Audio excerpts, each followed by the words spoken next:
2025 মহাকুম্ভ মেলা। মহাকুম্ভের মহাপুণ্য অর্জনের জন্য দেখুন মানুষ কতটা মরিয়া হয়ে উঠেছে। রেলওয়ের কর্তৃপক্ষের কাছে আমার বিনীত আবেদন যে এর বিরুদ্ধে ইমিডিয়েট অ্যাকশন নেওয়া উচিত। দেখুন ভিডিও করছে প্রত্যেকটা মানুষ, কিন্তু এখানে আনন্দ সহকারে গালিগালাজ দিয়ে অত্যক্ষ ভাষায় ইট, মোটা বড় বড় ইট, আদলা ইট তুলে কাজগুলোকে ভাঙছে। কাজগুলো কিন্তু যথেষ্ট শক্তপোক্ত কাজ হয়। আর যারা ভেতরে রয়েছে তারা কিন্তু অবশ্যই টিকিট কেটে রিজার্ভেশন করে তারা ভেতরে বসে রয়েছে। তাদের অপরাধটা কি?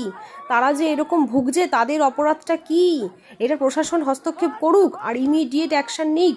যারা বাইরে ভিডিও করছে, এরকম গুন্ডাগিরি করছে, হাসতে হাসতে বড় বড় জানলাগুলোকে ভেঙে ফেলছে, যারা ভেতরে আছে তাদের পরিস্থিতিটা একবার জন্য ভেবে দেখুন। কারুর বাচ্চা, বয়স্ক, মা, বুড়ো, আমরা ছিলাম একটা সময়, এই ট্রেনটায় আমরা ছিলাম না, কিন্তু এরকম পরিস্থিতির সম্মুখীন আমরাও হয়েছি।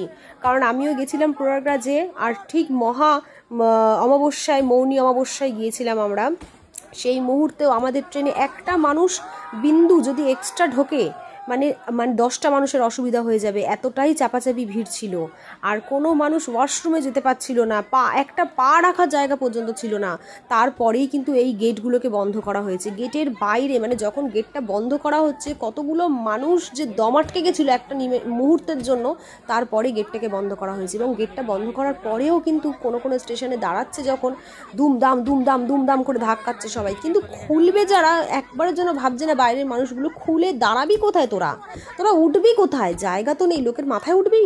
তোরা দাঁড়াবি কোথায়? তোরা কিভাবে যাবি? তোরা তো যখন বাড়ি থেকে বেরিয়েছিস তখন দেখেই বেরিয়েছিস যে কোনো রকম টিকিট পাবো না, কোনো রকম আমরা ট্রেনে জায়গা পাবো না, আমাদের কোনো রিজার্ভেশন হচ্ছে না, কোনো রকম কোনো কিছুভাবে আমরা এর কষ্ট করে যেতে হবে। যদি জায়গা পায়, যদি মহাদেবের আশীর্বাদের জায়গা হয়, তাহলে অবশ্যই ভদ্রভাবে উঠতে পারবি। আর যদি না উঠতে পারিস, ওয়েট করবি, নেক্সট ট্রেনে উঠতে হবে। তো এরকম করে ইট দিয়ে জানলা গুতিয়ে এসি কম্পার্টমেন্টগুলো যেখানে সেখানে, স্লিপার দেখুন, কোনো এসি নন এসি কোনো কিছু না। দেখুন এই জয়নগর লেখা এই ট্রেনটায় কী পরিস্থিতি, কল্পনা করা যায় যারা ভেতরে আছে তাদের পরিস্থিতি কি হচ্ছে। প্রত্যেকটা জানলা ভেঙে দিয়েছে, প্রত্যেকটা জানলা। যারা ওই জানলার সামনে ছিল তাদেরও জায়গা ছিল না যে উঠে তারা অন্য কোথাও যাবে। ভাবতে পারছেন, পুরো ট্রেনটা ভাঙচুর করে ফেলেছে।